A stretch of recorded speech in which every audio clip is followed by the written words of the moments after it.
Good evening, everyone. I'm Paul Gardner. I'm the chair of the council, so I'm chairing the meeting today. Welcome to this town council meeting. We have got quite a few things, but just a bit of housekeeping. If there's a fire, you can go out the back there or out the front there, and we assemble in the car park.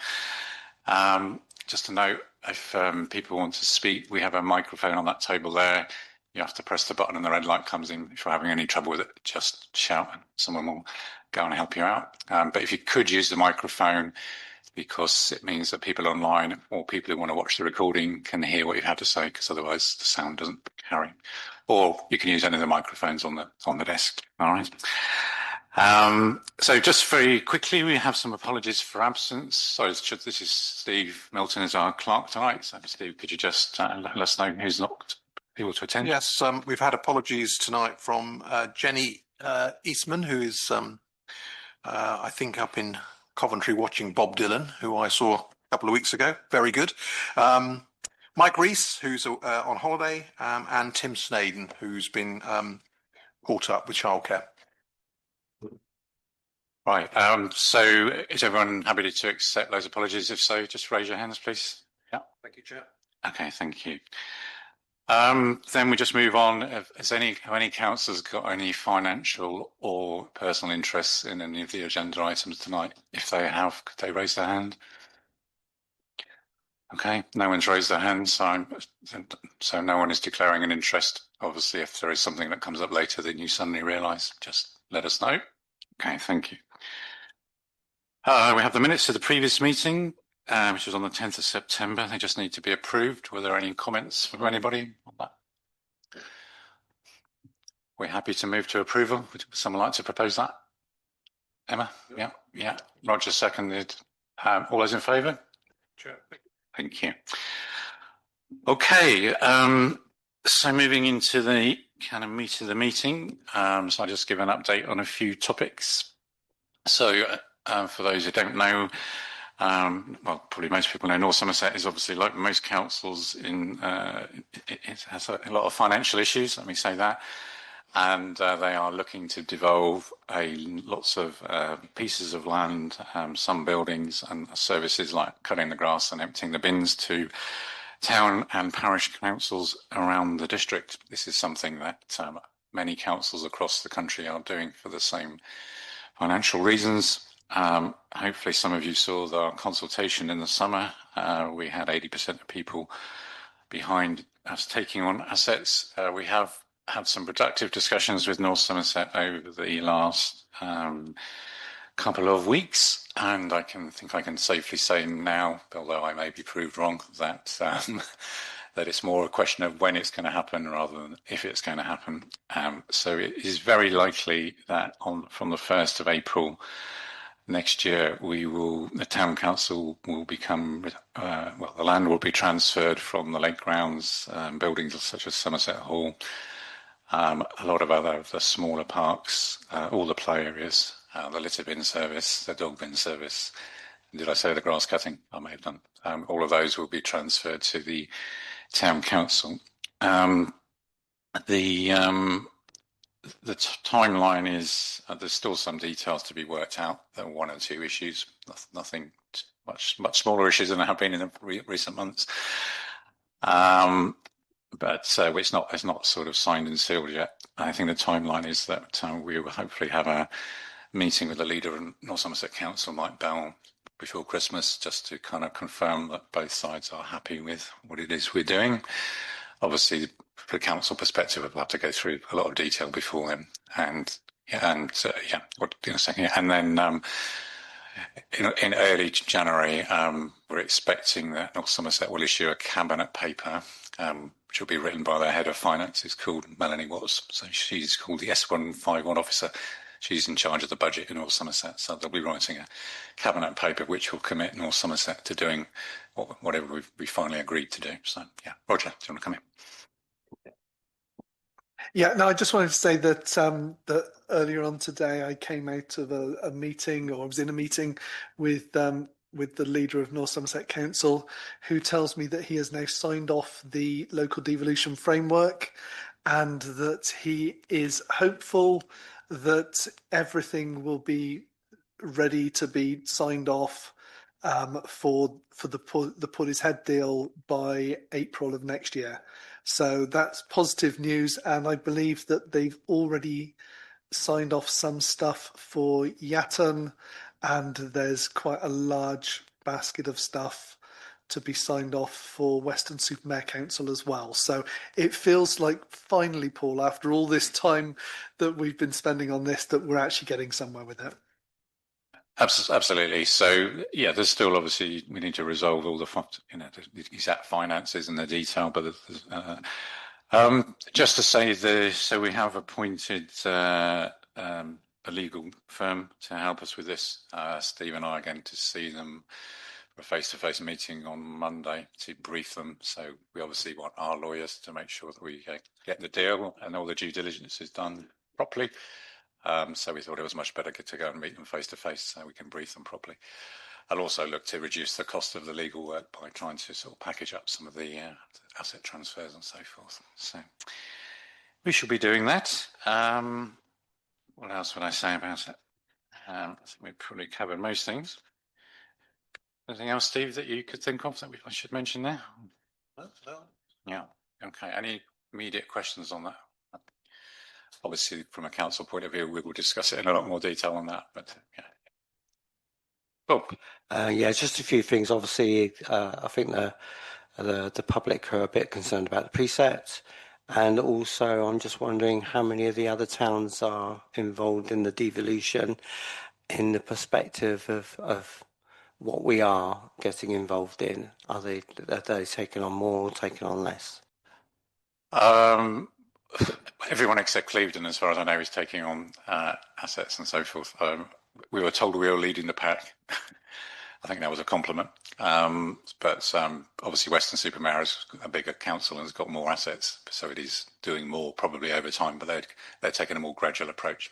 So every council is doing it in a slightly different way, but everyone except Clevedon is definitely doing it, and that includes the smallest parishes, I think, as well. So yeah, okay. All right. Anyone else? Okay, cool. Right, thank you. I sort of moves on to the next item. I put this on here because obviously there's an ongoing problem with litter in Portishead, as in most places. My personal view, it's obviously a man-made problem, isn't it? So people didn't drop litter when we have to pick it up.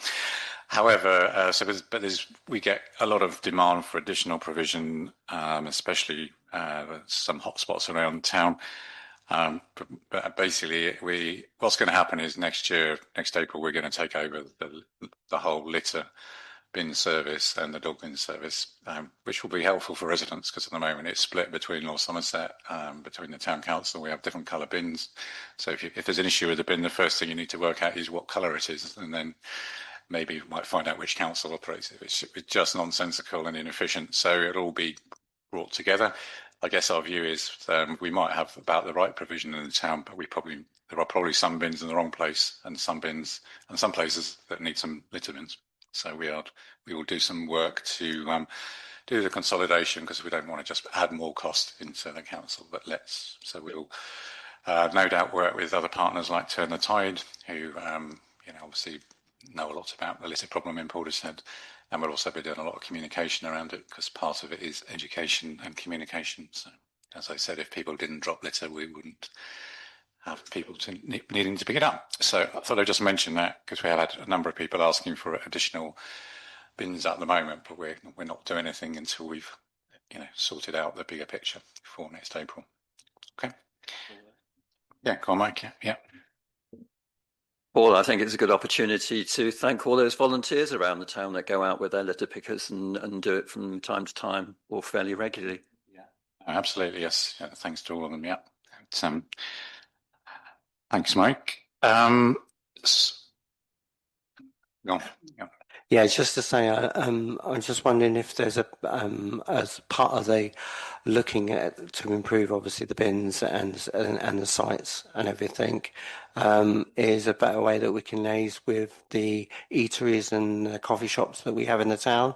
I think one of the biggest issues is obviously as a lot of the coffee shops and the eateries create such an amount of cardboard and plastic and it's a bit like McDonald's, isn't it? You'd like them to sort of look after their area, and I'm just wondering if we can get the coffee shops and the eateries to do the same.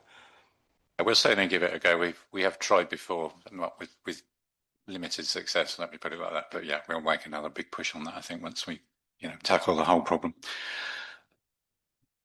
Right, community emergency response plan. So some of you might have noticed we have a confidential item at the end. The only reason there's a confidentiality is the community emergency response plan contains the contact names and details of people. So we don't particularly want to publish those. And it's against GDPR regulations, but obviously we want people to know that we do have a community emergency response plan. And David, I think you're just going to give us a quick summary of what it is. Yeah. Thank you. Thanks, Paul. So just to say, a working group of councillors and Nikki Mills, one of our officers, has been working on this for the last 6 months or so with input from North Somerset Council. The key risks we're advised we face as a community are a pandemic, another pandemic, flooding, and a major electric power outage. But in terms of our local planning, the advice was to generate a kind of generic plan. There have been emergency incidents in Portishead in the past 15 years or so, including toxic gas plumes, severe seawall breaches, and of course the pandemic. And it's better, I think, if there's a major emergency that kind of overwhelms North Somerset, we may be less able to rely on their advice, at least, and help in the early stages of the episode. So we've come up with a relatively simple plan to form an emergency response and work closely with the emergency services, always guided by them. The recommendations we're making in relation to the plan are that we set aside a small budget for it, review the plan annually to update the contact numbers, and every 2 to 4 years hold a flood preparedness session in collaboration probably with Wessex Water, who help with these things. So that's again going to be included in the future budget. I think that's all I wanted to say, really, apart from just thanks to everyone who's contributed to it. Yeah, thanks everybody. Thank you. Yeah. Okay. So next item, we are recruiting for a town clerk. We've had quite a few applications. We've shortlisted 7 people, and we're going to be interviewing them next Wednesday and Thursday. Okay, so hopefully that'll be successful. Next item, just to remind people, I know we've done some publicity. We have something called the Portishead Economic Development Fund, which will be of interest to any business in Portishead. It's £152,000, which has come from developer money from the Paper Mill Gardens development. There is a local business can now apply for a grant between £500 and £10,000 to help support their business growth. And obviously we would encourage everyone with the business in Portishead to have a look at it if it's going to help them. And if you know someone who might want to apply for it, please get them to have a look at it. Everything's online. You can see the rules that apply to it. And we will be assessing them along with Together Portishead, which is the Chamber of Commerce, and North Somerset Council. North Somerset Council are administering the grants because it's S106 money. It's held in a North Somerset bank account, but we've been working closely with them to make sure that the right local businesses get access to it. Okay. Anyone want to add to that? So it's good news. Just encourage people to participate in that. David, yeah. It wasn't in relation to that, but I just wanted to go back to the devolution update very quickly, if that's okay. It's just to ask a question. There's a whole package of different potential or assets available as part of the devolution package. The Lake Grounds, Eastwood, Somerset Hall, the old golf course. Are we as a council going to vote on that complete package or on each separate item? Because I understand there may be advantages and disadvantages of each item. I think we'll be voting on the full package because it'll become too complicated to. I mean, we could maybe take one out or something, but we need to look at the whole package because there's a lot of dependencies and so forth. Yeah, Laura, do you want to? Yeah, just come to the. Yeah, sorry. Yes, just could you just say your name so everyone knows who you are? My name is Laura Porter, and I had a question about the question you've just asked. You might remember that my provision was unlawfully thrown out of Somerset Hall because of poor communication around accessibility. And I learned a lot more about the problems with access into Somerset Hall. Hearing that you're taking it on makes me very nervous because of what I know about the cost implications of making Somerset Hall accessible. As part of considering the whole package, will you be dedicating specific time and mention to access and accessibility costs? Yes. Excellent. Thank you very much. Okay. Right. I just one other item I wanted to raise: the infamous Bottolino's walkway. Everyone probably has kind of walked through the sand and the mud over the last few weeks. I think I've still got some on my shoes from 2 days ago, but we have made numerous complaints to North Somerset about it. They are doing something, but we're not convinced they're going to come up with the right solution yet. Clearly, it needs to be either slabbed like the rest of the marina. So we are continuing to push them. So I'll come to you in a minute.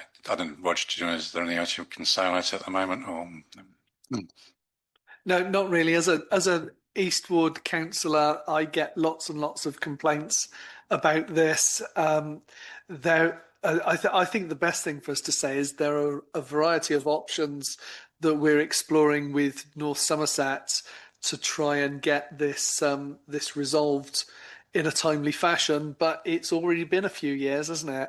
So a timely fashion for North Somerset may not be what everybody else expects, but let's be hopeful that maybe we will see something in the next 12 months on that. I did raise it with the relevant officer yesterday when I spoke to them, and they have been down to have another look at it, and in the last week. Okay, so they are trying to work out a solution. Okay. Sorry, did you have a gentleman? Yeah. Hello, I'm Ian Smith. Just a short hop from Bottolino's infamous lake ground walkway is the car park outside the primary school, which I visited today, not the primary school, but the car park, and that is consistently flooded down by the gravelly area, and it was just basically a lake today. So I wondered if that is part of, if somebody is looking at that, because I know I've heard people mention that that's being looked at as well. But it must be horrendous for people taking their children to school or visiting the area when we get a lot of rain. Yeah, I'm glad you mentioned that. I also noticed that when I'd finished wading through the Bottolinos. So we'll pick that one up, and I'm not sure whether anyone's showed it. Caritas, would you like to come in on that one? Yeah. Could you come to the mic? Yeah, go on, yeah.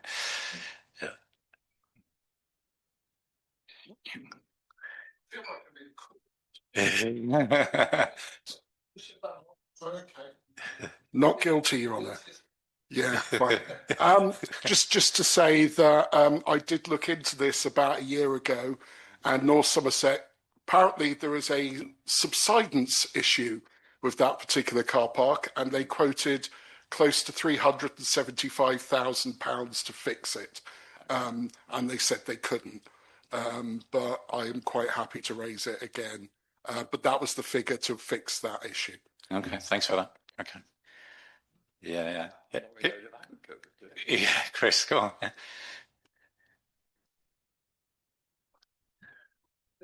Yeah. Can I add a little bit of comedy to it? Oh, I bet you could hear me without it. Can I add a bit of comedy to it? And that's just to say that I have to pick up and drop off my children to that particular school. And can you actually keep the floods going? Because it means I can park there and just stick my wellies on and drop them off. Thanks, Chris. Okay. Right. So public participation. So is there anyone like to raise an issue or tell us how wonderful we are, that kind of thing? No? Chris. It's Chris.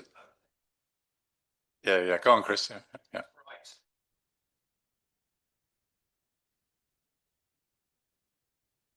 Am I live? Yeah. Firstly, two small things. One, at a meeting a few months ago, I asked for effort with regard to the agendas and the minutes, and it hasn't much improved on the website. So when I complain, I like to say thank you very much. It's been observed. Secondly, there is legislation going through about local devolution and the community right to buy. Are we aware of the implications of that in all these negotiations? Do we know what the legislation is about? I've looked.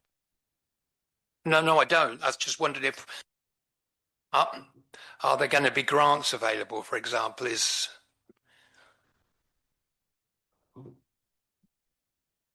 Share the mic. Yes, I was going to go into my report. I'm on the LGA's National Devolution Committee, and it's currently going through Parliament. I can't guarantee there will be anything like grants, but there is a new community right to buy. You're quite right with that, and there'll be certain procedures that will be in place, but it's currently being debated in Parliament as we speak. I have offered the Town Council through Paul that once I get a firmer picture, I'll give a briefing to the Town Council and therefore to anyone who wants to have it as well. There you go. Thanks, Curtis. Okay, well, the main point that I really came about, apologies, I'm going to read this because it's rather not too long-winded, but a bit long-winded. One of the problems in having public questions at such an early part of the meeting is that we don't get a chance to hear a debate take place and feel that something which we feel strongly about is actually given proper consideration. One such matter is item 10 on your agenda, where a budget of 10,000 is requested for external planning expertise to work on the Portishead Town Council response to the North Somerset Council Emerging Local Plan and formulate revised planning policies as part of an updated Portishead Neighbourhood Plan. I hope that during the debate which follows, someone will explain the benefit of actually having a neighbourhood plan, because quite frankly, I struggle to understand what the neighbourhood plan has actually delivered, and I question whether this is just a glorified box-ticking exercise to comply with the Lords and Masters in North Somerset Council, who incidentally have so far failed to deliver the North Somerset Local Plan, which was first discussed in 2020 and promised for July 2023, is presently 2.5 years behind and is still in consultancy. The government website, with regard to neighbourhood plan, advertised a neighbourhood plan as being a community-led document that gives local residents the power to shape development in their area by creating planning policies for new homes, shops and other facilities. But the document that we prepared was scrutinised by an examiner on the pretext of making it compliant and with the regulations, but in reality she was reporting back to North Somerset Council to receive advice as to what was acceptable to them and what was not. Over 145 edits were made to the original draft. So it kind of feels, was that the community document? All of this, of course, is water under the bridge. The vote was taken. The public were in favour of it.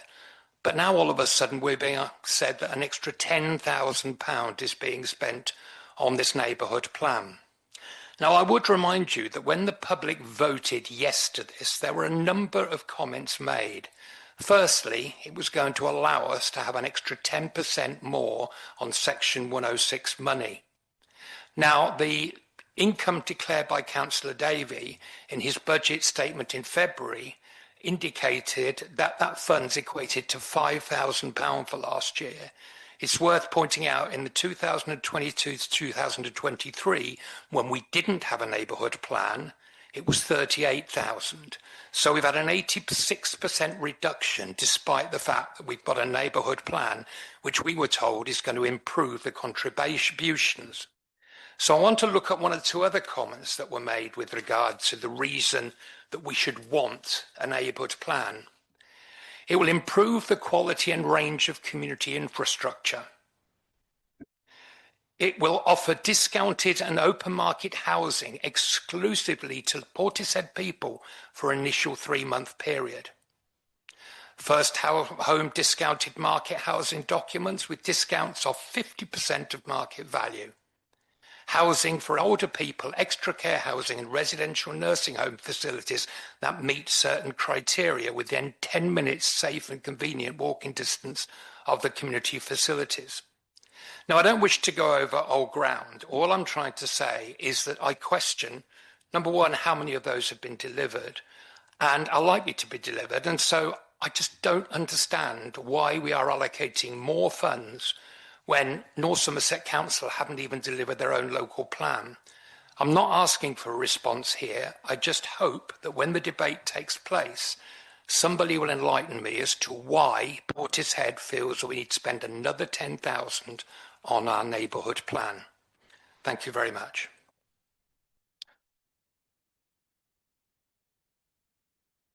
Myself off.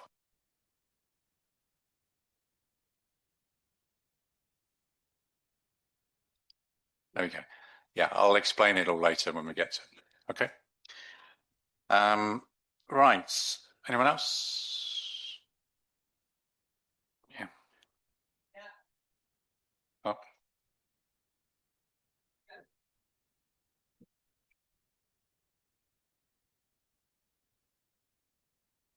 I like music with Laura. Say your name. Evan. This is Kevin, Portishead resident. Yeah. I like music with Laura. Kevin likes music with Laura. Is there anything you can say about why you like it? It's good fun. And who do you do it? Who else is there? Dean and Ben Gladwell. Lots of friends. Lots of friends. And I get on well with the group as well. It's good. What does it make to you? Makes me happy. Makes you happy and makes you more relaxed? More relaxed. What else? What else? What else? Performing musician. We're forming with a musician. And it's good. Thanks, Kev. That's okay. Lovely. Thank you very much. Thank you. Okay. Speak. It's on, okay. Say your name, please. Hi, I'm Grace, and Laura's done an amazing job with all of us group on a Tuesday morning. Thank you, Grace. Thank you. Anyone online? Sue. Does she come under the Somerset? Is it a question, or do you just want to do your report a bit later, Sue? I can do my report later if you like, but I would just be going to support what Laura has said, because I've known her a long time and I know the work that she's doing with all of the people that she is working with and the music. She's doing a fantastic job, and yes, I just want to add that to what has already been said. But yes, in a minute I will give a very quick report, just a couple of lines, that's all. Okay. Thank you. We'll come to that a bit later, but thank you, Laura and team. Thank you. Anyone else? Okay. Right, if we move on from public participation, so Laura, you've got a presentation for us. So.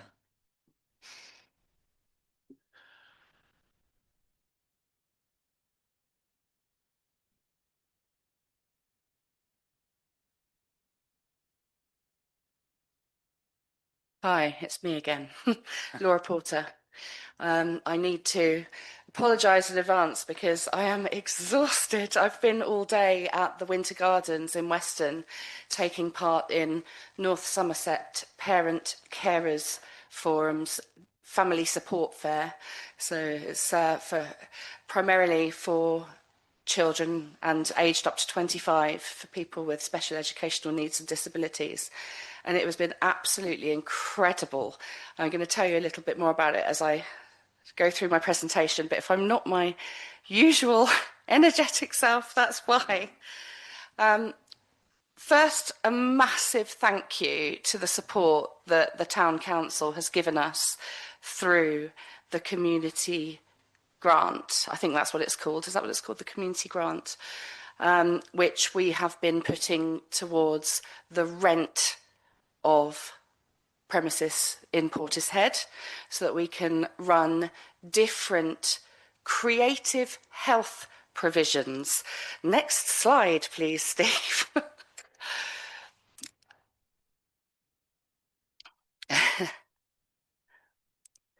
I should say as well that there is a publicly viewable web link to this presentation.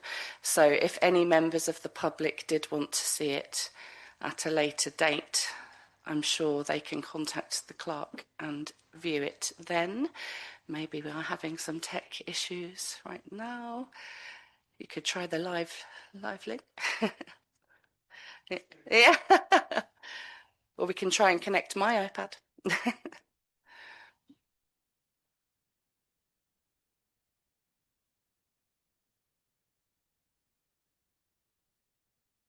Yay! So part of what the Town Council's contribution has facilitated is a lot more participant-led provision, and nationally the importance of listening to lived experience to help shape provision. It's something which is coming across more and more, and one of the beauties of the way that we are able to work because of the support that you have given is I am able to dedicate the time, for example, both Kevin and Grace here, as well as attending our group provision, I am able to spend some one-on-one time with them so that they can really maximise what they're getting out when they come together in the group settings, really getting to understand your needs, your preferences, and how we're going to put that together in our group. Something really unexpected and very exciting has happened through the course of working with these different micro-communities. And on Friday, I'm going to be presenting to North Somerset Council's Health and Wellbeing Board regarding the rollout of the neighbourhood health provision. The neighbourhood health pilot, North Somerset is one of 43 localities which has just been allocated funding to look at facilitating more hyper-local delivery of essential services, but also provisions like mine, Creative Health, which is a sort of lower level, non-clinical intervention or mechanism to reduce social isolation, to build communities. Something that I've been doing is working a lot with children with social, emotional or mental health barriers. I've been going into schools, working with their nurture hubs. I've been working with children experiencing emotionally based school avoidance, as well as people of all ages and all ability levels, whether it's mental health challenges, specific physical disabilities, anything. And it's because of that flexibility and that time that your contribution gave us. And most of what I want to say in this presentation is to tell you what I'm going to be saying at North Somerset Council on Friday. But I've also had an invitation to speak at the House of Lords. And I'm going to be in Westminster on Monday talking about the importance of including creative health as part of, or as one of the ways that we can keep our communities' health and well-being as good as we can, connecting people and connecting services. And something that I've understood from talking to different support workers is that actually having the opportunity to spend time with different adults and connecting different services across the different provisions, whether it's schools or knowing what's out there, there's lots of opportunities for children and young adults up to age 25. But once they get to 26, what is there? So we're waiting to hear about some R&D funding for the age 26 to 54s as well. One of the asks that I'm going to make to North Somerset Council and in the House of Lords is that as these pilots are rolled out, these are my three asks: to be truly co-designed and co-produced, and to embrace more qualitative data, life stories, and reframe our perceptions of value. everyone's being reduced to numbers on a page, and the difference is understanding people, like your contribution has facilitated for the people with me today, making sure that, this is ask number 3, embedding inclusive design as the foundational priority across all areas of community building. You can make such a difference if you get access right at the very beginning, rather than trying to do things retrospectively. Here's just a couple of quotes from some of the participants about how it makes them feel. Oh, next slide, please, Steve. Sorry. I forgot that my computer isn't controlling it. So one person said, "I don't often feel proud of myself, but I'll take that as a win." Now, this came from somebody who, when they first entered the room, would take off their hoodie and hide underneath it and sit at the back. And that took 4 or 5 weeks. And eventually, they were leading the group in games, and it was all emotionally based. But now they're a huge part of what we do in that young person's participation. And then here's a quote from Leanne Havenden, who's a member of staff with North Somerset Parent Carers. This was after a course that we ran for teenagers experiencing emotionally based school avoidance. This other young person wouldn't even walk in the room. We could not get them into the space at all. But by having the provision there on an ongoing basis, they're literally now dancing and singing and taking part with their peers. And that is the difference that this sort of contribution that you're giving is making to young people in our area. I'm not going to talk for too much. Next slide, please. I'm not going to talk for too long about the specifics of what creative health is, but I am a professional in this. It's important that I distinguish what I do as creative health from music therapy. It is not the same thing. I'm not making any claims to help process complex trauma or to go through anything which needs clinical intervention. It's a wholly separate service. But what working to the creative health quality framework allows me to do with this professional boundary and signposting is that I know when to refer to different services. It's equipped us with enough insight, which distinguishes what we do from perhaps the average after-school club, to actually knowing when it's appropriate and who to signpost to. And this is going to, next slide please, to tie in with the neighbourhood health rollout, because it's all about connecting these different services, hopefully acting as a sort of prevention before things get to that clinical level, like the kids who can't walk through the school door, giving them a space where they're with peers in a safe environment where they have ownership of what they're doing within the professional structures that I do as a professional musician. Next slide, please. That's just photos. And here is some of our early years provision. So our current age range is from birth, and the eldest member that we've worked with is 86. So we really are for everybody. And this early years provision, we have parents, we have grandparents, what's it called when you have nannies, you know, the sort of professional childcare people, and they all come together and we involve the adults and the children in making choices about how they're singing. But also I'm sneaking in music education, because I think music education in primary level could do so much better. So we're actually learning to perform as a group, and later this year we're going to pile into Clarence House. Kevin, Grace, all of the different groups that I work with, we're all going to get together, because although sometimes people are only accessing one-to-one, sometimes small groups, sometimes big, across all of those different platforms, there are always 1 or 2 songs that we're all learning, so that when we get together for our sharing, there's always something that everybody has prepared, whether they're at the front doing all the piano solos, or whether they're sitting there with a shaky egg, or watching sat up against a bass drum because they're profoundly deaf and the way they engage is to feel the vibrations. Everybody can join in. Yeah, we are experiencing some barriers.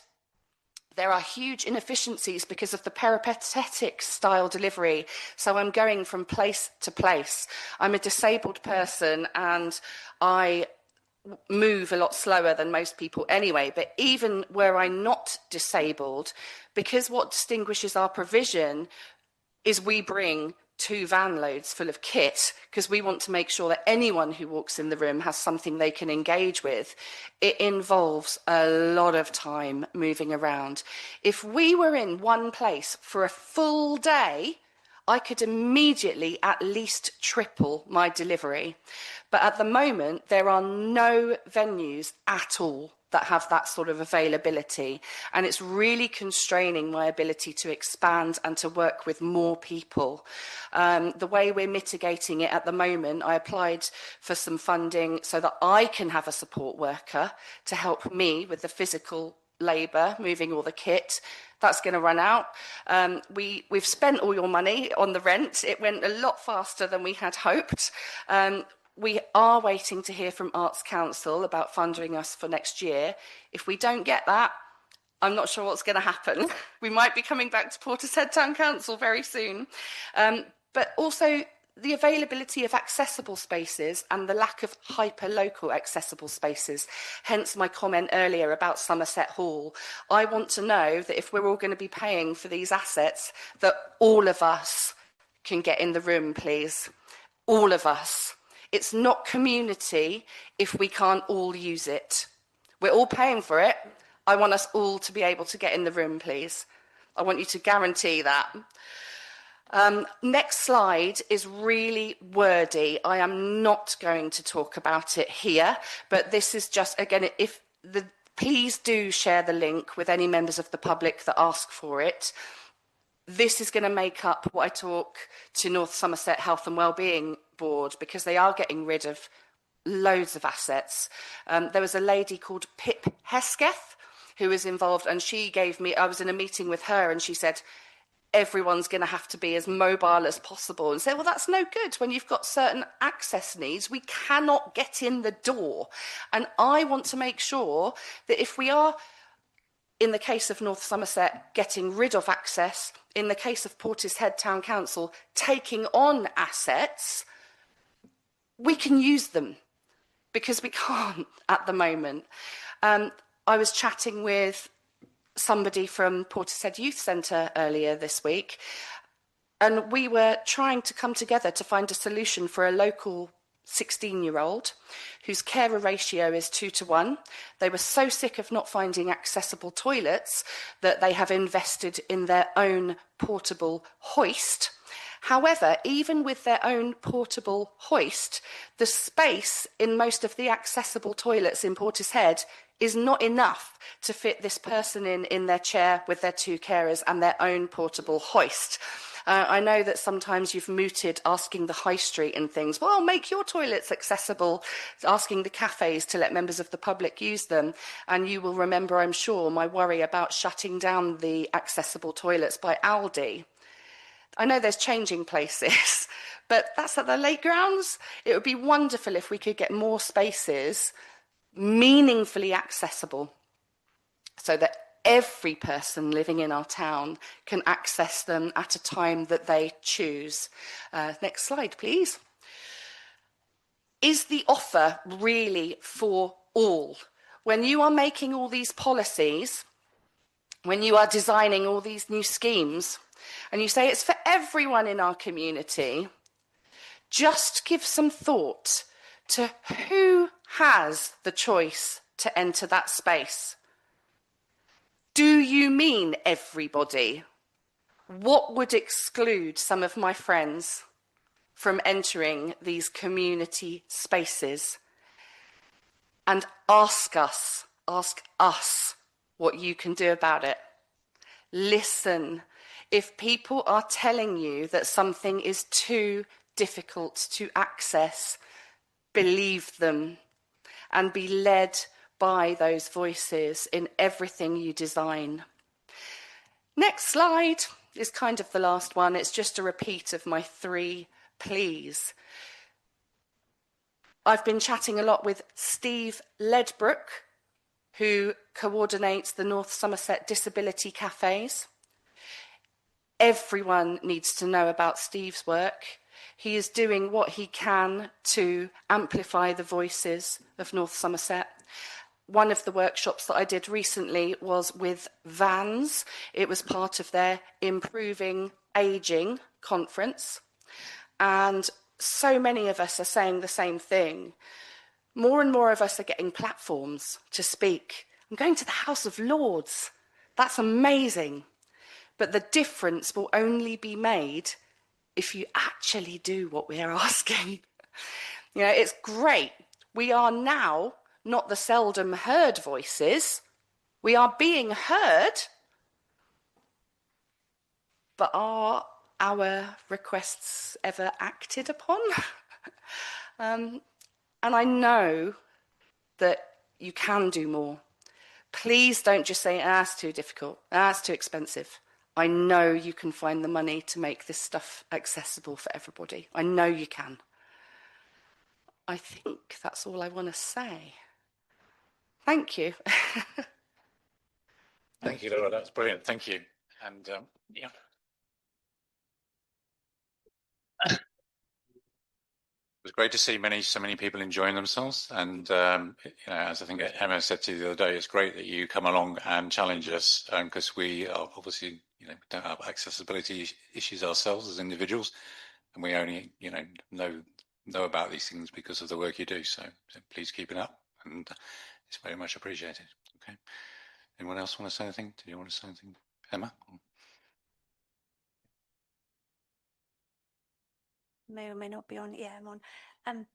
Yeah, just a great advocate of what it is that you do. We see how much of a positive change and a positive sort of, outcomes really, I guess, that you have through learning about the work that you've done at the youth centre and everything as well. And I think, yeah, we should just be making more of an effort. We should be doing more. And I think in terms of what we can do and how we can do it, inclusivity is definitely part of it.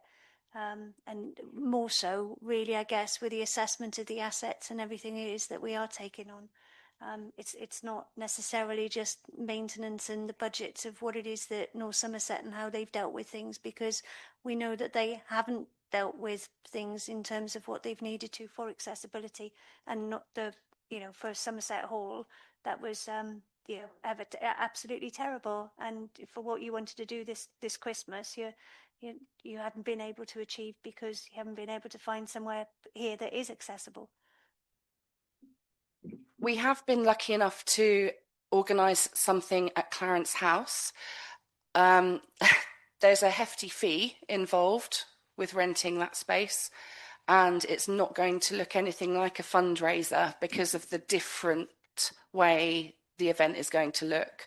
So it's so important to us that our musicians have a platform to share and showcase what they do. I need to give a very public thank you to Portishead Town Band, who are going to come and support us free of charge that day to come and play some carols and have a jam session with all of our musicians, including the early years kids. They're going to be piling in as well, but it is coming with a hefty fee. Yeah. But yeah, we have managed to find that. Wednesday, the 17th of December at 1:30 at Clarence House. Nice plug. Chris, did you want to come forward? Yeah.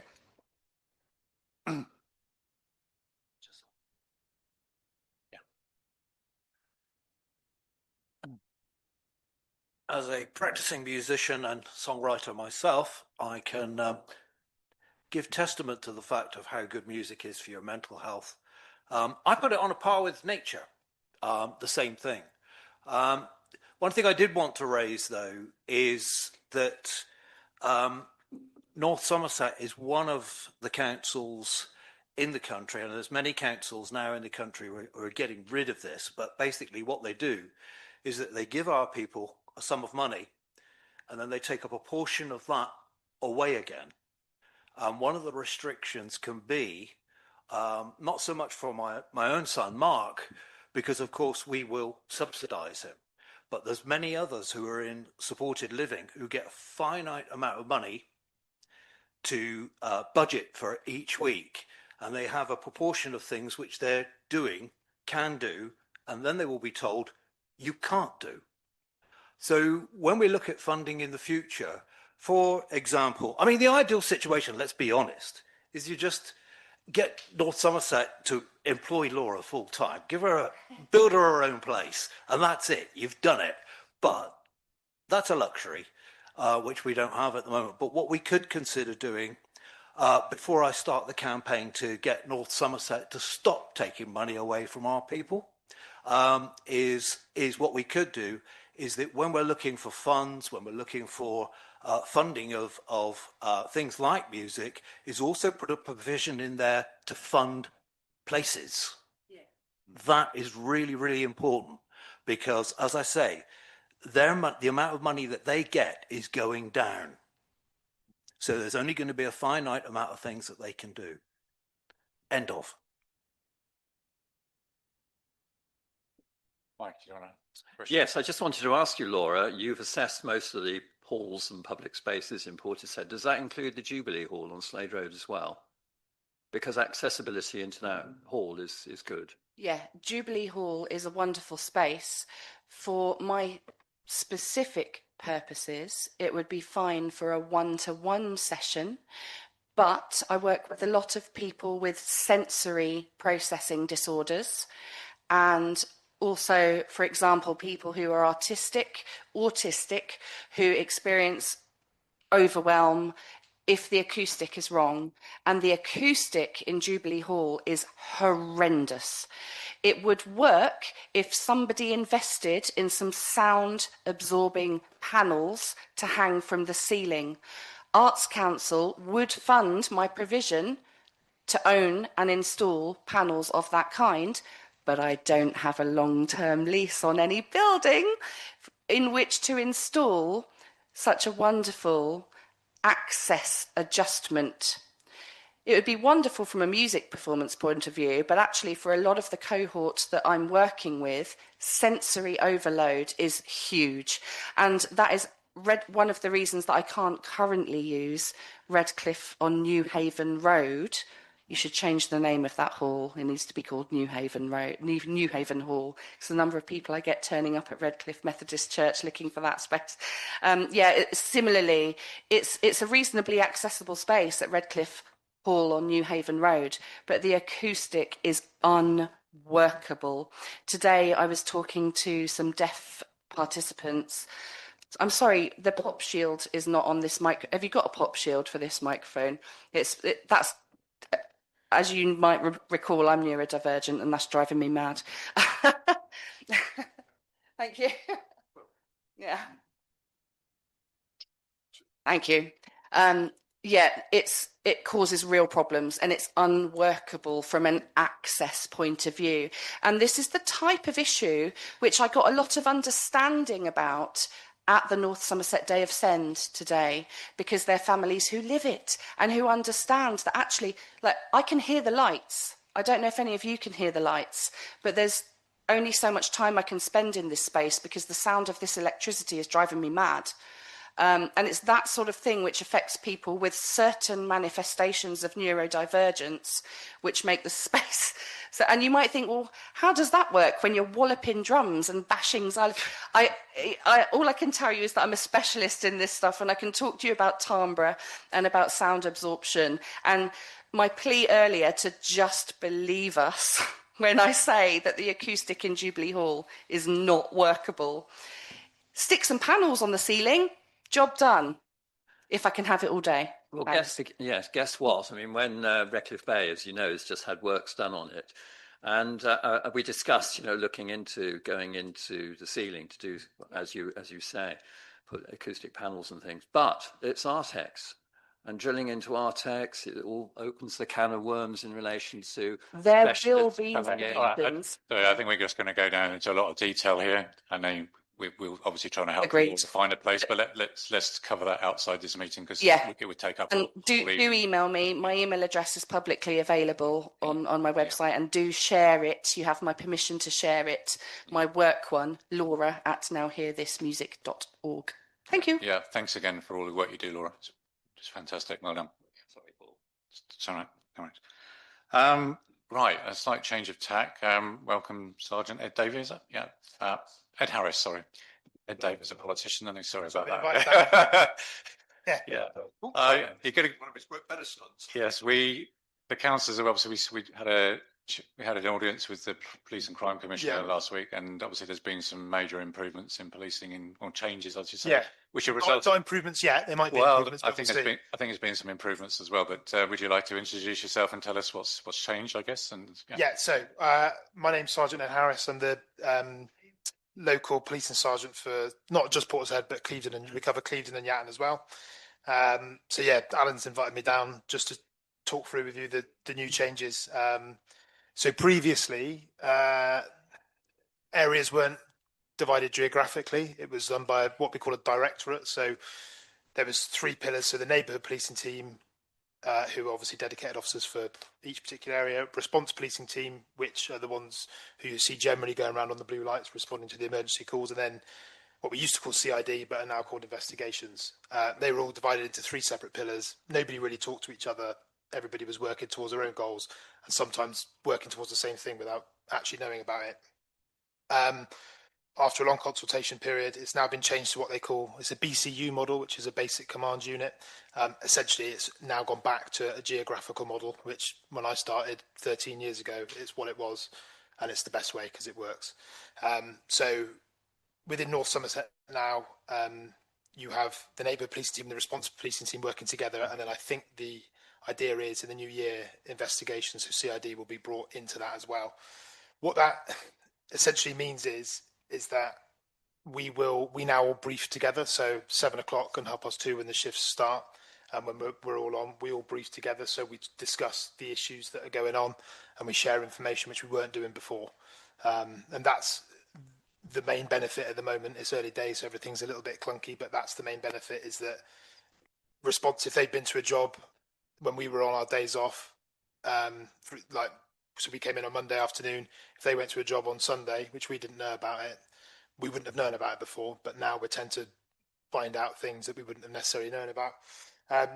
In terms of, so hopefully local residents shouldn't see a huge difference.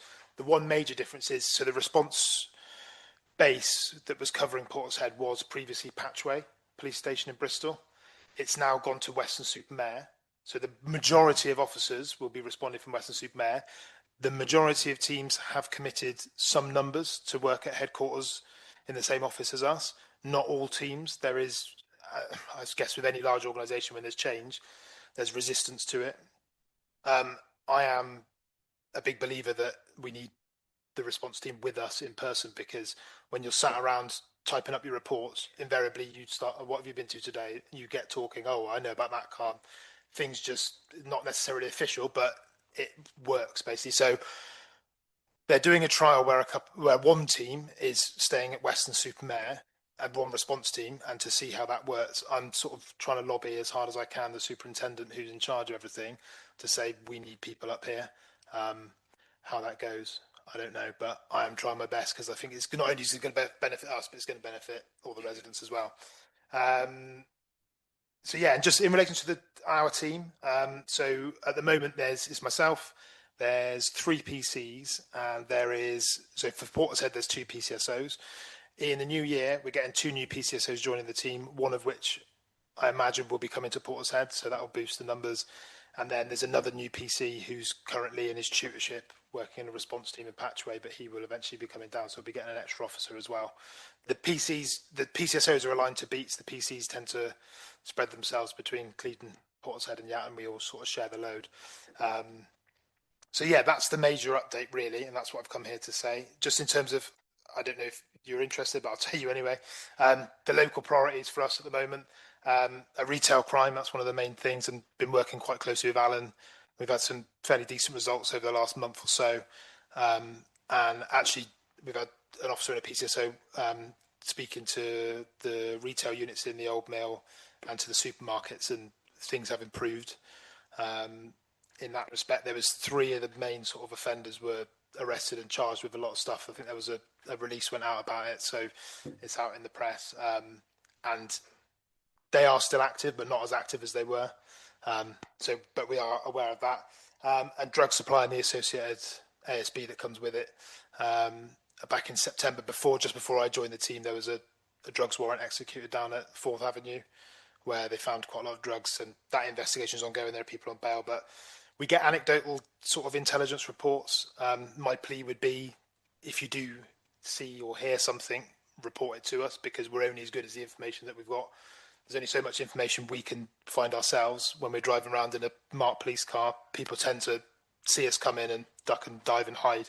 But I will make a guarantee to you, if you provide us with the information, we will do something with it. But we're only as good as the information that we get. Well, thanks for the update, and there has definitely been an uptick, so you've obviously hit the ground running. So thanks for all you've done so far. Appreciate it. Yeah, Janet. Yeah. Enough, Ed. I was in Aldi today, and I was talking to a lady in Aldi, and she lives down by the lock gates, and she was telling me about a lot of drug activity down by the lock gates. Is that down by the end of the marina? Yeah, so we're aware of that. But actually, yesterday we did a bit of plainclothes patrol, and the person we think may be responsible was stopped and searched. Nothing was found on them, but we're aware of it. And there's been another report from another resident who lives within, is it the Lockside apartments in there? So it's on our list, and you should see more officers out on foot, because that's one of my things, is foot patrol, because driving around in a car, people don't stop and speak to you, they don't flag you down. If we're walking, you see more things, you hear more things, you smell more things, and people will stop and talk to you, because I think nowadays, because we are thin on the ground, seeing officers on foot patrol is an anomaly, isn't it? So that's one of my things that I hope you will see more of in the future.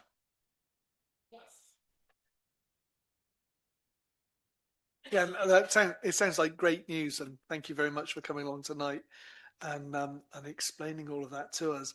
I think that, I mean, I've been around. I'm feeling old now. I've been around in Portishead for quite a long time now, and I think the story of Portishead has been the same all the way through. It's a relatively low crime area, but then every now and then you get a group of people who come in and they cause a mini crime spree, and eventually they get caught and they go away and it goes back to normal, and then another lot turn up and do the same thing. And I think that's been a cycle that's gone on for years and years and years. And I think we're all quite sort of okay with the way that works. But in recent years, I think because of the changes in the way that the area was patrolled, we'd seen that escalating more and more and not being dealt with.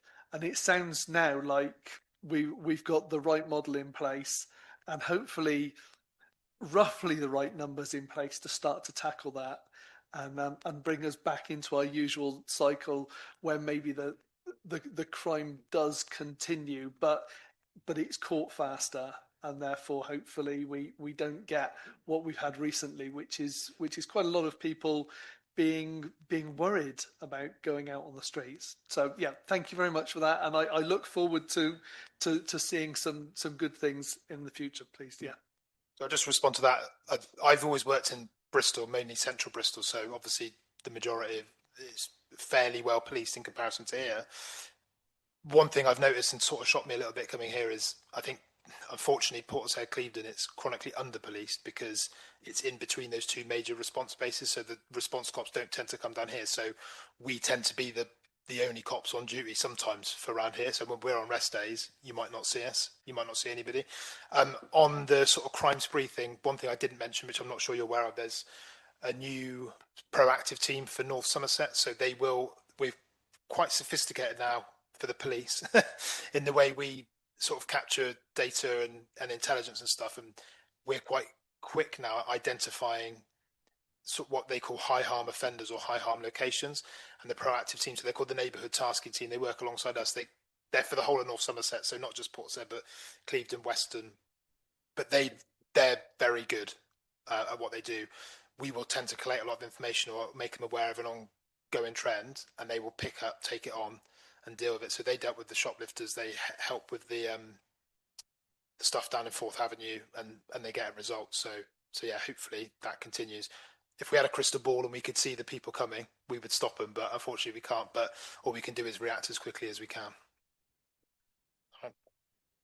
Brilliant. Look forward to working with you. So, right, thank you. I'm going to just change the order of the agenda. We're going to move to item 11 now, which is the membership of the Portishead Rotary Club Business Network. So, yeah, would you like to come forward? Yeah, Ed, if you want to depart, you're welcome to. Yeah. Thank you very much. Yeah. Thanks. Yeah. Hello.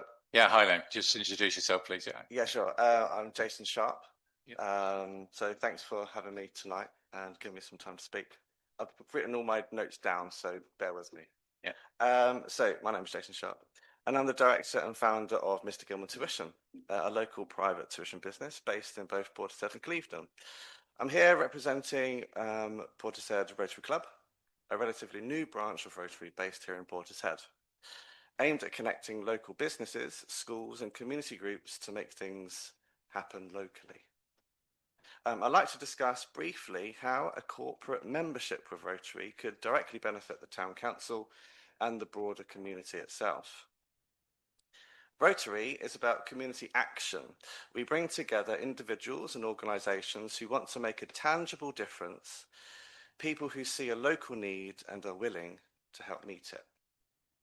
It's not just about networking or discussion, it's collaboration that leads to delivery. One of the great strengths of Portishead Rotary Club is the range of people already involved. Our president, Tony, from Transpire Global, brings decades of business leadership and mentoring experience. Funzo from Brampton Services is our treasurer. Marina from Inner Gym CIC works in mental wellbeing. Mark from Life Drama Connect uses creative arts to support young people. Tom from Caries and Roman from Venga are both passionate about local enterprise and social connection. Danny from Balefire Digital and Xander from River Axe Media are both experts in communications and media. And of course, myself representing Mr. G Tuition, working in education and SEN support. One of the most significant benefits of Rotary membership is that Rotary clubs actively support community projects. They're listening from you guys today in terms of litter. It kind of, nicely moves me on to that. So one of the projects that we're currently live and we're currently creating together as a team, we've dubbed it Litter Station Initiative. So with Rotary working with charities such as Turn the Tide, we recognise the need to address the problem of loose rubbish in the town and surrounding area. And through partnerships with Rotary volunteers, local businesses and residents, we've been able to turn that need into real action. So small litter stations holding disposable bags sponsored by local businesses are being created and will be placed, permission pending, in areas where litter picker volunteers from Turn the Tide have identified that there's loads of loose rubbish within bushes, left on grass and such like. The slogan, grab it, fill it, bin it, will soon be used to capture the public's attention and help keep Portishead a clean and litter-free zone. So that's just a really good example of Rotary in action. We just talk about ideas on paper, we actually get together and make things happen. So we help to deliver local outcomes the council cares about, but it might not have the capacity to implement alone. So we very much see this as a two-way street. The overlap between Rotary and the council is clear. Both want to make Portishead a better place to live and work. Through corporate membership, we can work more closely, share ideas, and act faster on projects that matter most to residents. Finally, I'd like to invite the council to consider joining as a corporate member of Portishead Rotary Club. It's low-cost, high-impact way to strengthen local collaboration and ensure that community ideas don't just stay on paper, they get done. Thank you. All right, thank you very much. So Councillor Mike Rees has obviously been liaising with you, but unfortunately Mike's not here this evening, so he was, and Mike's happy to be the liaison councillor with the Rotary group. Marianne, yeah. I was just wondering, you've discussed with Turn the Tide, we're in discussions with them as well to make Portishead a plastic-free town.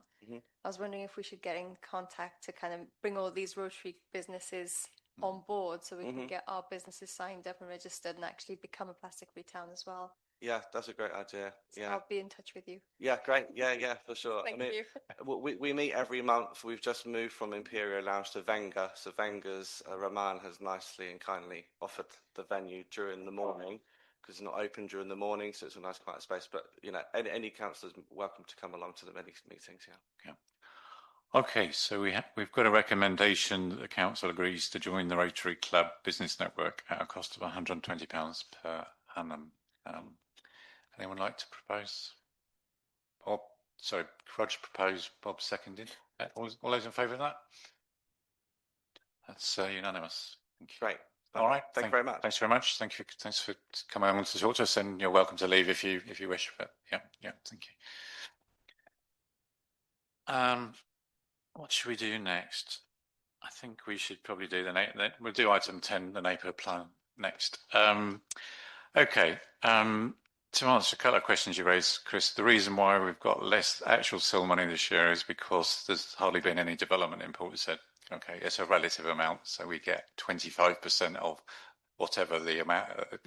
Basically, SIL is based on the square footage that is built in a particular place in time. So there's been a lot less development, so therefore the amount is less. But we've still got more than we would have done if we didn't have a neighbourhood plan. So yeah. So yeah.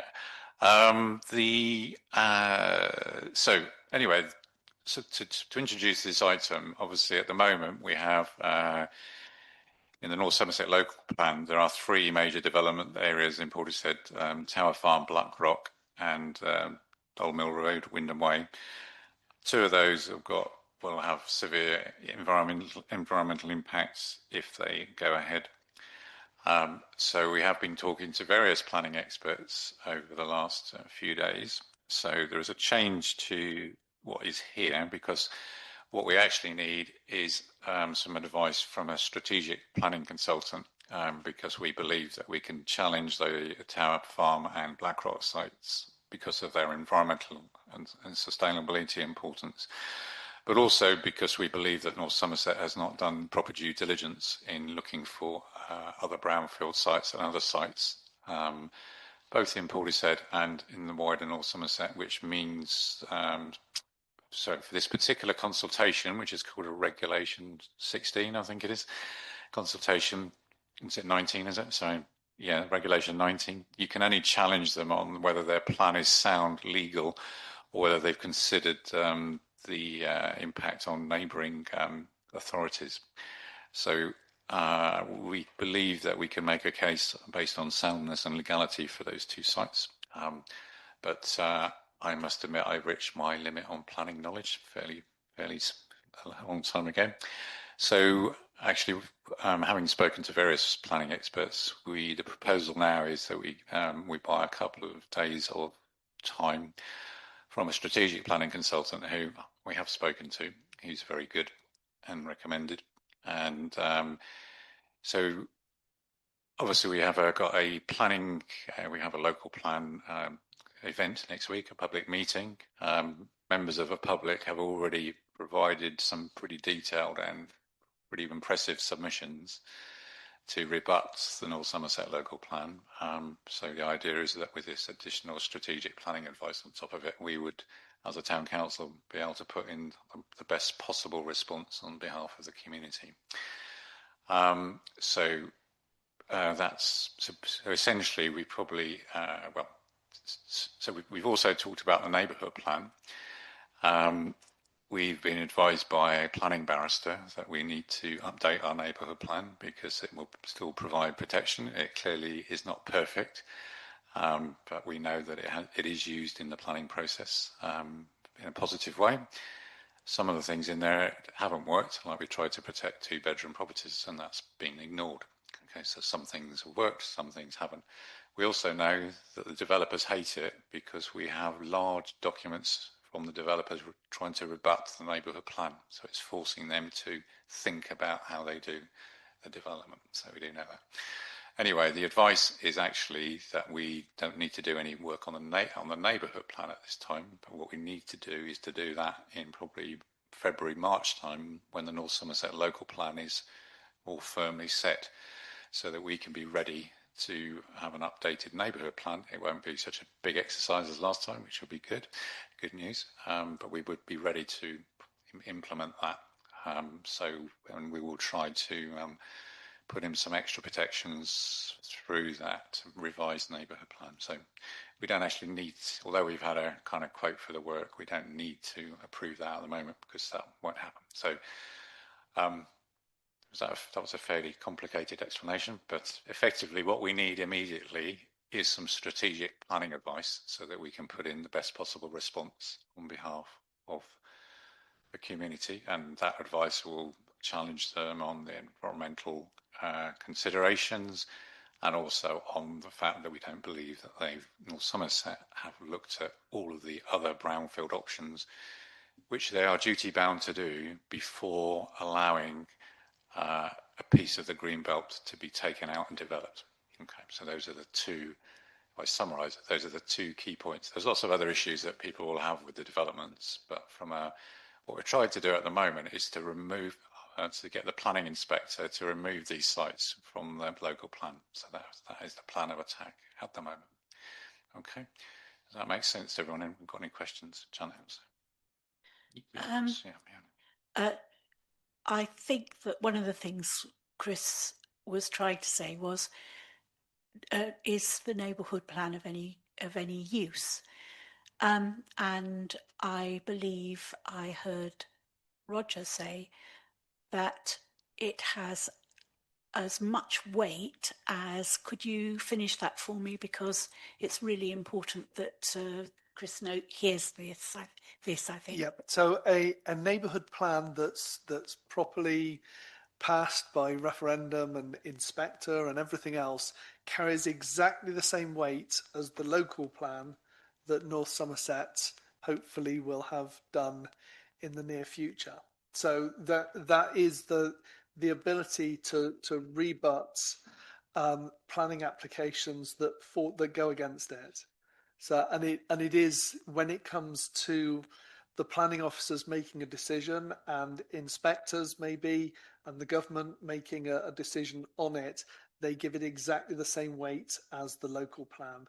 So yes, it's a very valuable document from a planning perspective, which is why the developers would have us believe that it's a waste of time. And actually, I think they've tried to.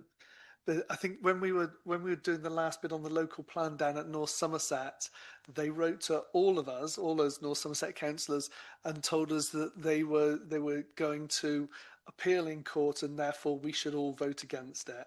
And anything that the developers say we should vote against, we should probably all vote for. Okay, Sue, you wanted to come in there?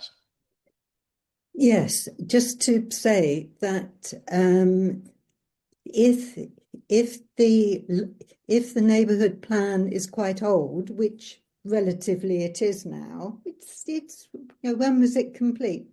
4 years ago? We've been told that. So just to be clear on the neighbourhood plan, although it runs out, its date is 2026. It is still valid. It doesn't actually run out like an insurance. But in terms of longevity, basically we've been told that up to about 5 years it's still deemed to be current, and then obviously it loses weight after that time. So at the moment we're fine, but that doesn't mean that we don't need to update it because of obviously all the changes going with national policy and North Somerset. Yeah, I mean, I was at a meeting, a planning meeting or whatever, recently, and that was done, and that had a barrister there, and he was saying that if a plan or neighbourhood plan or whatever is sort of recently done, it's more likely to hold more weight than if it is several years old, because of course it's, you know, it's older. So if you are thinking of updating it now, I think that would be an excellent thing to do. Yeah, thanks. So yeah, so Roger and then Chris. Yeah. So Sorry, Mike. just to say, Sue, I was in that same meeting. What he actually said was that if you get your neighbourhood plan through, then or your local plan through, then you won't see any challenges for 5 years. That's the weight that's given to it. They just won't challenge it for 5 years. After 5 years is up, if you haven't reviewed it, they will start to challenge it. That was pretty much his words. Yeah. Sorry, Mike, I forgot you. Do you want to come in now? So, yeah. Okay, yeah, thanks. Where are we? The local plan, it went through Cabinet a month ago, and it's going into its final consultation, December the 12th cut-off, hence the approval, hopefully, this evening for the strategic consultant. And in terms of the two major aspects, one, well, you both mentioned both of them, but to downgrade and remove the greenbelt status on Tower Farm and designate it into grey belt, it has to go through 5 criteria, which it's already been through, and they've given it a low priority, with 1 being the exception where they've given it a moderate. And that is to safeguard the countryside from encroachment. So yes, we know that's going to happen up there. It's inevitable, but that's the only thing that's given the moderate. And that needs to be fought in terms of what Paul's already discussed in location in the core of the town around the railway quarter. There was something else I was going to mention, but anyway, you want to come in, Chris? Yeah, all I wanted to say was, firstly, the neighbourhood plan is only 2 years old. We're talking as if it's years old. It was only drafted 2 years ago, or agreed and brought into place 2 years ago. So if it's got a 5-year shelf life, then surely you could argue that you, in the town council today, could have a vote and say, do we extend the life of the existing one by 2 years, at no cost at all? And all of a sudden, you've got a town neighbourhood plan which is current and goes beyond the deadline. Now, I understand, I'm just explaining, I don't understand why the aged thing is relevant. I think one of the things is that we want to bring it up to date so that it runs concurrently with the neighbourhood plan, which will be from 26 to 41. So it will be running within that sort of 15-year period with... I think you meant it'll be running concurrently with the local plan. Yes. You said the neighbourhood plan. Well, the neighbourhood plan will run concurrently with it. Yes, thank you. So the other thing the barrister told us was, apart from the fact that you won't get a challenge for 5 years, is that your neighbourhood plan is dependent upon the local plan. And the two go hand in hand. And if one changes, the other one becomes out of date. So we have the issue that the local plan will be changing. I mean, when did we start the work on the neighbourhood plan? I mean, it may have only just passed its referendum, but from the date of inspection, it carries weight. So it wasn't the date of referendum for which it became a useful document. From the date of inspection, it became a useful document, and the new one, or the updated version, will become a useful document from the date of inspection again when we do that. And if we allow it to go out of sync with North Somerset's general policies, then it loses all weight, and we may as well just set a light to it and throw it away at that stage. Again, you've lost me a little bit, because it was brought into force by North Somerset Council on the 19th of September 2023. So they ratified it on that date. So surely that is the date that it came into force. I don't understand now, no matter how long you spend drafting it. And as for making it running concurrent with the local plan, I would remind you that the local plan has changed from 38, 39, 40, currently stands at 41, and it still hasn't been signed off. So we were promised initially in July 2023 it was going to be signed off. It wasn't. With legislation coming through and with the financial difficulties, I wonder if we're just better. I understand what you're saying about getting finances to fight the immediate problem, but as far as updating the neighbourhood plan, why don't we just wait for the local plan to actually hit the floor and then react to that, which was actually the recommendation of the examiner on the original plan. Sorry, Chris, that's what I just said. That's what we're doing. We're basically... I thought that we were going round the houses. No. We are basically going to... We need to intercept it at the right point. We need to intercept the local plan at the right point. Our best guess on that is probably next February, March time. Okay, so that's what we will do. So I'm going to just close the discussion on this one. But so I'm going to change the recommendation here. So basically, we're looking to allocate up to £10,000 for external planning expertise to work on the Portishead Town Council response to the North Somerset emerging local plan. Full stop. Okay, that's what we are doing tonight. Later on, we will come back to the neighbourhood plan when we have more clarity on the local plan. So is everyone clear on that change to the motion? David, and then Roger. Yeah. I mean, just two things. First of all, how much of that planning expertise time will 10,000 buy us?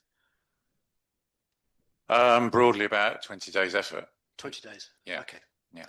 And will any of the changes in the planning legislation nationally have an impact on what we know currently about neighbourhood planning? There are massive changes on the national planning policy which do impact on the neighbourhood plan, which is another reason why we need to bring it up to date. So So once it's up to date, then the clock starts ticking again for the 5-year period that people have talked about. Okay. Yeah. Excuse me, I thought that it's okay till 2041 after that. The local plan, North Somerset local plan, will be valid until 2041, correct? Okay, but not the neighbourhood plan. The neighbourhood plan currently terminates in 2026 because we were forced to make it coterminous with the existing North Somerset local plan, which is called the core strategy. So we wanted to extend it to 2039. We were not allowed to. Okay. Can I propose the recommendation as worded and move it? Yes, please. Thank you, Roger. Seconder, please. Marianne, and all those in favour? Yeah, thank you. All right. Cool, thank you. Chris, you'd be very welcome to join the neighbourhood plan team in February and March. Good. Right. So let's go back to North Somerset Council's reports. So, Caritas, is there anything else you wanted to add, or no? Sue, would you like to give us an update? Oops. You've just put yourself on mute, I think. Sorry. Yeah, just a very quick sort of update of what I've been doing recently on my surgery, and also coming through my council email, is basically talking about trees and waste and recycling collections and Portishead Railway, and also planning has come in. And so it's sort of a bit of a mix, but at the moment it's fairly quiet. Now, having said that, it's going to change. But yes, there's not been too much coming in to me. I'm sure Roger has had much more than me. But yes, things are sort of not, I'm not hearing too much, but I am also picking up things myself that are also relevant. So, as I said, a very quick thank you. Update. Can I ask a question? Yeah, Mike, go ahead. So you mentioned planning. Anything specific? Causing an issue? No, I don't think so. It was something that I was able to deal with fairly easily. Okay, all right. Thank you very much. Roger, do you want to? I note the time. There's very little to be said that's not going to take an absolute load of time. I did go on a very interesting adult social care leadership course last week for 2 days was absolutely fantastic. Really opened my eyes to a lot of things, and hopefully will be very useful in the role that I do down there. But there's been so much going on. It's all about money. It's all about budget. We'll pick that up at some other time. Okay, as you say, we've got it's an hour and a half in, so we'll crack on if that's all right. Yeah. Oh, okay. Do you want to just go? Yes. Okay, hi everybody. For those who don't know me, I'm Caritas. I'm the North Somerset councillor alongside with Roger for Portishead East. Just briefly, because I know you're already down for time, trees as well, big thing in casework. Cherry trees, actually, diseased cherry trees, which I've been doing some work on. Roadworks, trying to stop silly sequencing of things that cause traffic chaos. Parking is still a really big issue. One of the major things I want to undertake coming up in the new year is consultation with residents around Phoenix Avenue and joining roads near the proposed railway station, because I'm getting a lot of resident feedback with regards to concerns around parking in that area when the station is built. Lots of people are proposing things like a resident parking zone. We are about 2 years away from the station happening, so that is something we need to kind of look at now. And I've been in conversations with the then head of transport cabinet executive body person on it, and there's a new one, so I've got to go and talk to them now about it all over again, which is rather annoying. Also, issues about a crossing. People have talked about Phoenix Way. They've been talking about it for years, but apparently there's been a new assessment on it and it's become closer to being justified. Apparently there's a point system and it got nearer on points. I'm chasing that down. As Roger knows, my passion and also my job outside of being a councillor is getting the public more engaged with local politics, particularly in North Somerset. It's a shame the friend here who does the music work left, because local government, North Somerset isn't particularly remarkable in this. Consultation engaging the public is absolutely appalling and dreadful. And one of the things I've been trying to do is put proposals in that enable the public to have a greater say in what goes on. For example, things like having a little disclaimer at the start of consultations that says what you can influence and what you can't. For some reason, they voted that one down. And one of the ones we've got success on is if you get 2,500 members of the public to sign a petition, you can force the council to debate something. So that's a win. But I'm currently doing a lot of work on that and trying to get them to improve the way they engage with the public. If you look at the last council meeting but one, I'm not opposed to us joining the West of England Combined Authority. I am vehemently opposed to the way that they're bullying the public into joining. So I'm trying to push again for better public engagement. The response I'm getting from the leadership, not Roger, I have to add, the response I'm getting from the leadership under Councillor Bell is that the council's given me power to negotiate. I'm the only person who needs to negotiate in North Somerset. It's all down to me. So that's not very good. So I'm having quite an intense discussion with him. Intense being a moderate word to say it. I'm also the vice chairman of North Somerset Council, and I'm going to be making, when I take over, hopefully, if they let me, in May, involvement of the public more prevalent in North Somerset Council. They're going to regret getting me if they vote me in. I'm also doing a work on the local plan as well with my fellow North Somerset independent councillors. And yes, I'm also the national independent rep on the National Devolution Committee. It's called something really complicated, so I won't go into that, but I'm pushing for more public engagement in that.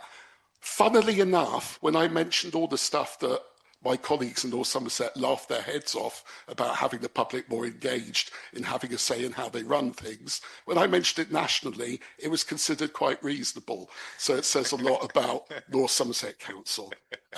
That's me. Sorry to take too much time. Thank you very much. That's interesting. Thank you. Good luck with all of that. Yeah, so just a couple of questions, David and Bob. Yeah. Carys, can I just quickly, thanks for that. You mentioned you're going to find out about the scoring system for zebra crossings, pedestrian crossings. Yeah, someone anecdotally told me this, that there is when I had one of the officers go around a couple of years ago, they said there's a scoring system. There is. Yeah, and I'm going to see what this revised score is, because apparently it's got nearer to being acceptable than it was. Just say I've seen the one for speed restrictions that got some issues with it. Could you share the zebra crossing one? Yeah, when I get it, I'll share it with you. No The worries. one for speed restrictions didn't make sense to me at all. Not surprising. Bob. Yeah, I quite agree with you, Carys, with about public engagement. I watch the meetings quite regularly, and it's really a shame that the only time that public engagement is there is when literally the public are pushed to come in there. Obviously, last night was the Clevedon and the parking issue. A lot of residents were there. It was nice to see one of the district councillors from Clevedon supporting, and it was quite passionate. The other thing, obviously, I was going to mention was, as you were saying about the Harbour Road and the train coming, as I understand with First and North Somerset Transport Team, they are looking into reintroducing the harbour route, the marina route, at some point. I don't know how that will happen, but I'm hoping that they will put a minibus service around Portishead to pick up people and drop them off in the marina area, or literally anywhere in the high street. I think that would be the ideal thing. I think the big issue here is we've got buses that are too big to get them around the marina, and obviously if we do hopefully not get the development on Tower Farm, that will again need smaller buses to get through the roads that are up there, because obviously they're quite tight as well. Thanks for that. That's really great news if the marina thing does happen. And by the way, anecdotally on the marina thing, I've actually had it from bus drivers that the idea it was difficult to get through was an absolute fallacy created by First Bus, and actually it very rarely happened. It did on occasion, but not as often as First said it did. Yeah, that's sorry. I spent too many time looking at bus routes. Yes, yeah, that's true. Yeah, go on. Very briefly, Carys, we are both on the WECA advisory group. So you're both wags, are you? Are you my babysitter, Roger? Right. We're sure that's going to be great fun. So yeah. Thanks, Curtis. Right. Okay, let's move on to number 9. Finance. We've got the cash and investment reconciliation for September and the income and expenditure statement. Any questions for that? John, any lowlights, highlights?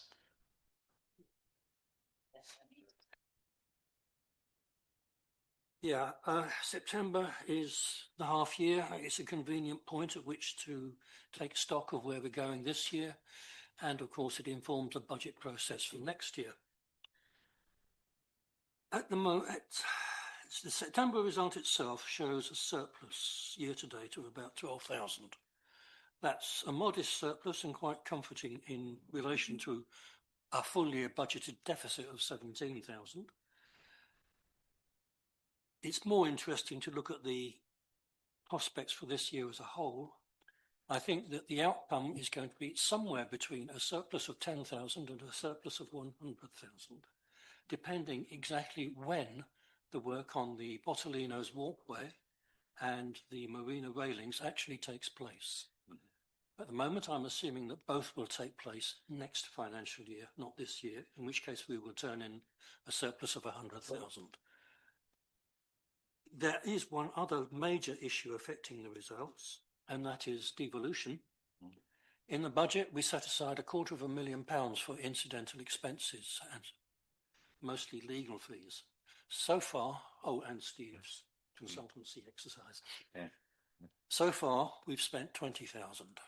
My best guess is that we won't spend more than 100,000 this year, so we'll come in 150,000 better than budget on that sense. However, I will assume that we have to spend something like another 100,000 next year, when all the legal battles will have to be fought in detail. Yeah. So it's really a timing issue. It doesn't affect the arguments about next year's precept at all, because it just means that we'll have money in the bank to meet next year's bills. Yeah. Otherwise, it's been a singularly unexciting period. Fantastic. Can I ask a question? No. I really don't know the answer to this. Has the building work on the 3 halls finished now? And It has not finished. There is one major item to do, and that is to repair the drains at Redcliffe Bay. The reason for the delay is that the prime contractors, Jones, employed a foreman who should be nameless, who did not chase the relevant subcontractors to put in quotes and give us timetables. Jones have now apologised for his incompetence, is the only word to describe it. He is no longer with them, and Jones have been most accommodating in getting all the loose ends tidied up PDQ. The actual work on the drains will probably take place in January, simply because the contractors don't have enough capacity to deal with the work before then.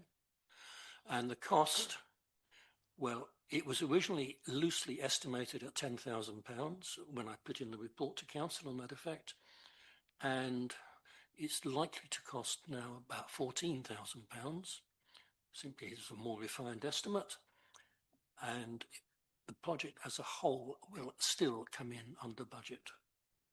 Okay, good news. Thank you, John. Thank you for the leading question. David. Wasn't meant to be. Tiny thing, I just wondered why we're still paying electrics for the Wyndham Way toilets. Really outstanding. Yeah. Okay, you're dealing with that, John. Yeah. Okay. All right, thank you. Okay, so we've got a recommendation to note and approve the cash and investment reconciliation as at the 30th of September 2025 and the detailed income and expenditure statement for September 2025. Someone like to propose? David, John seconded. All those in favour? Yeah. All right. Okay, moving on to item 12. There's a proposal to implement the Bike to Work salary sacrifice scheme. So these are very common amongst many businesses, local authorities. Basically, it's a loan scheme where someone can effectively purchase a bike and pay for it over a 12 or 18-month period. The advantages for the employer is that we save a small amount of national insurance. The person buying the bike saves the payment comes out of their gross salary, so they save some tax. And it's obviously to encourage people to get on their bike. Yeah, so that's it. So it's fairly straightforward. That's it, I think. Any questions? No, we do it down Avonmouth already. Yeah. There's got a lot of companies down there do it. Yeah, it's very common. Yeah. Roger. Yeah. Opposed. Thank you, Roger. Anyone like to second? Emma? All those in favour? Cool. Thank you very much. Okay. I think that's the end of the decisions that we need to make. We've just got some updates, so perhaps we can, conscious of time, maybe we can keep them quite brief. Highlights, Mike? I will. We in the last meeting last week, planning, we discussed 21 items, 11 of which were tree related, and one we deferred until next month. That's 10 Rodmore Road. because it came in as a late application, and the others of note where we had a barn conversion and we had a section 73 to deal with. Would you like me to enlighten you with section 73? No, of course you wouldn't. But anyway, that went through, and it's quite a little bit complex. But anyway, that's me. Like, see, yeah, we'll go down the pub later. You can tell me all about it. So, yeah. Okay. Emma, would you like to go? Yeah, no problem. And again, keeping it brief, just the decisions that have gone through community matters for the last 2 meetings. So September, we had 2 grants awards. One's for Martha's Kitchen for school holiday send sessions. That was 850, and then 2,500 for Wellspring to continue being able to deliver their counselling service, which is run from PMG. And then the third one was a memorial plaque for the bench in Northwestern. And we also asked our town orderly just to have a look at review and repair anything that was going on there. And then we also approved the sum of £3,000 for the risk assessment ahead of the marina barriers, which went through in September as well. In October's meeting, which was only a couple of weeks ago now, we approved £1,500 for some additional flowering tubs at the Spinnaker Plaza, just to deter the antisocial parking. I know we're pending the licence from North Somerset to be able to site those. And I think once we've got that, then the order will go in for those, and also to reinstate the grass that people keep on driving over, just obviously as a bit of a deterrent there. So those were the only decisions, and then just 2 updates in terms of other things that were discussed. And that was the deferment of the resurfacing for Nor Road and Charlcombe Rise. I believe we've had some other inquiries in because there's some really meaty potholes up there at the moment. So just to reiterate that resurfacing work is going on between the 1st and the 9th of December. We mentioned the walkway surface at the Mirage, which is what you've already discussed earlier, and the recommendation which has come to Town Council for the emergency response plan. Okay. All right. Thanks, Emma. John, did you want to say anything else about finance? One minor point which will be coming up at the next meeting is a possible revision to our investment policy. Yeah. Okay. All right. Thank you. Okay, the communications plan. So the things that I think we probably need to communicate further. Clearly, Laura's presentation we need to do. Steve, I think we probably just need to do a devolution summary. Yeah. Can we communicate the emergency plan without the? Emma. Yeah. Only one more thing based on what Ed mentioned. Really, I guess is the reporting crime. And whether we can put the link in that. I don't know, the best thing, Alan, might be to where to cite people to. Obviously, we've got the 101 web page and everything as well, but I think it's just reiterating the reporting crime sort of message. Yeah. Okay. Rog. Yeah, can we do a report or get a report from the police upon the changes and get that communication out there, that the changes in the way that policing is being done in this area? Yeah. I think that was really important. It'd be really good for residents to hear that. Alan, is that something you could talk to Ed about, or could he give a verbal update? But it's still quite confusing with the task team and the da-da-da and all that sort of stuff. If you could just basically the tasking team, which were 9 constables and a sergeant, work on a bidding system. So the more intel that they receive on crime spots and hot spots, they activate the officers in plain clothes on marked cars and stuff like that to go and hit. That's what we did then at 4th Avenue because it was a crime hotspot, and they're going to continue doing that. I've spoken to Chief Inspector Barry, who's going to be the head honcho down at Western, and said that I understand we've gone back to the old system that I worked, and with that there will be reticence by some sergeants at Western to let the cars come up here, because in the old days, Weston was always the metrollops, as we called it, not metrollops. And if anything happened in Weston, we all got dragged down to Weston to help out Weston. But when things happened up here, it was totally different. So Ed is trying to sort that out, that we don't lose a car for cover, and certainly we'll have the neighbourhood team working as well. I'm starting on Tuesday next week doing a regular neighbourhood beat team surgery with the PCSOs. So that will be held at the youth centre, and we're going to incorporate it as well, because there was a little bit of resistance to come in here, and I understood it because the PCSOs give half their shift to come here, and people weren't coming in to see them. So what I suggested we do is on Tea and Tech, we get the PCSOs to come in, do a chat on scams and stuff like that, but make it at the end so they're not hanging around during the session, and anybody who wants to see the police and speak to them can do that. So okay, well that's all good. I guess, is it possible to get a kind of like an update from Ed, just to say, like, this is what the tasking team does, this is what this other team does. You know, we've got what he said. You know, we've got 3 PCs, another one's coming in January. Would you mind having a chat with him about that? No, that's fine. I've all the shopkeepers know, because obviously I set up the WhatsApp group throughout the town, and that what I'm doing at the moment is setting up a pub watch, so that I'll operate with the head of that will be Danny down at the Poacher. So you go into the pub and ask for a Coke, not the liquid type, which a couple of people have done recently.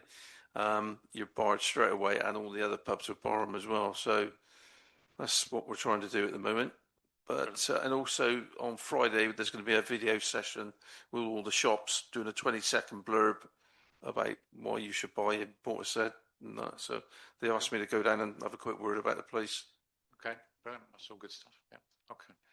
Anything else on the communications plan? Right. The date of the next ordinary town council meeting is Wednesday, the 14th of January, 2025, which is my birthday. So I think. Oh, yes. So I think. Oh yeah. We'll have a cake sitting here for you. How many candles, Paul? I'll bring the fire extinguisher. Right, thank you very much for the members of the public. We have to kick you out now because we just got to do one item. But thanks very much for the contributions tonight. Thank you. And see you soon. Take care.